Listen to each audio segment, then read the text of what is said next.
ప్రభాస్ గారు 1,00,000 మందికి అవునండి. ఫ్యాన్స్ కి భోజనాలు 1,00,000 మందేనండి ఆ రోజు. ఈజీగా అయ్యారండి. ఆ రోజు మాకు అక్కడ భీమవరం ఎన్ని ఊర్లు ఉన్నాయో అన్ని ఊర్లు ఏకమైపోయి మొగల్తూరు ఎక్కడుందో మాకు కనపడలేదు, అంత జనం వచ్చారని.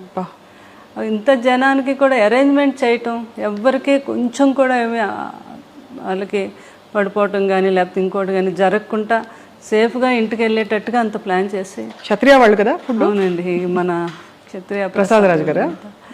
నాన్ వెజ్లో ఎన్ని రకాలు ఉన్నాయి, అన్ని రకాలు. అదే అది అంటే వినికిడి ఇవన్నీ అంటే పెదనాన్న గారికి అలా ఇష్టం కదా, అలాగే పెడితే ఆయన ఇంకా ఆనందంగా ఉంటుంది ఆయనకని బాబు ప్లాన్ చేసి అలాగా చేశారు. అసలు ఈ జరిగిన వెంటనే ప్రభాస్ గారు బాగా అల్లాడిపోయి ఉంటారు కదండి. బాగానండి. అసలు ఆయన చూసి పిల్లల్ని చూసి ఆయన ఆ సిచ్యువేషన్ జీవితంలో ఎప్పుడు వస్తుంది అనే ఊహ కూడా నాకు రాలేదు ఎప్పుడు. ఎందుకనో కృష్ణరాజు గారిని చూస్తే ఆయన మంచి హెల్తీ పర్సన్ కదా ఆయన.